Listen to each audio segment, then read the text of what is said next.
શું છે લાંબુ શું છે ગોળ એ તો શીખી ગયા.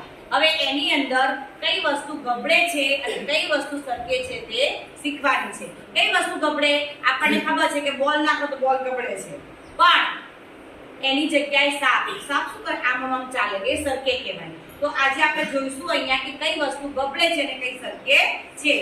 ચલો બંગડી શું થાય છે? ચલો લખોટી ગબડે છે. હવે આ કલર છે, કલર શું થાય છે? ધીમે ધીમે સરકે છે. પેન્સિલ શું થાય છે? હવે આ ગમસ્ટિક જોઈએ, ગમસ્ટિક શું થાય છે? હવે આ પૈસા છે, પૈસા શું થાય છે જોઈએ આપણે. હવે આ ફૂટપટ્ટી છે, ફૂટપટ્ટીનું શું થાય છે જોઈએ. હવે આ નળી છે, આ નળીને શું થાય છે જોઈએ આપણે. હવે આ શું છે? રબર, તો રબર શું થાય છે?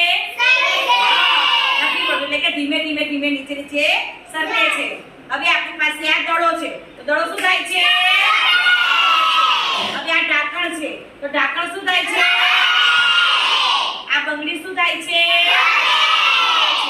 હવે આ લાકડાનો ટુકડો છે, શું થાય છે જોઈએ આપણે.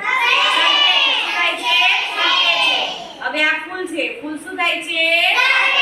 એટલે આપણે જોયું કે જે વસ્તુ ગોળ છે, જેમ કે આ દડો, આ ઢાંકણ, પછી બંગડી, પૈસા,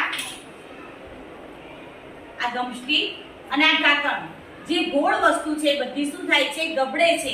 અને એ સિવાય અમુક વસ્તુ સરકે છે. હવે જુઓ ઘણી વસ્તુ એવી છે જે ગબડે બી છે અને સરકે બી છે. જેમ કે આ બંગડી, આ બંગડી ધ્યાન આપો બધા. આ બંગડી તમે આમ નાખશો ને તો શું થયું? ગબડે છે. પણ આ બંગડીને તમે આ રીતે નાખો તો શું થશે? સરકે છે. એવી રીતે પૈસા, જો પૈસાને તમે આ રીતે કરશો તો ગબડે છે, પણ આ જ પૈસાને તમે આ રીતે નાખશો શું થાય છે? સરકે છે. એટલે કે અમુક વસ્તુ ગબડે પણ છે અને સરકે પણ છે. ઓકે.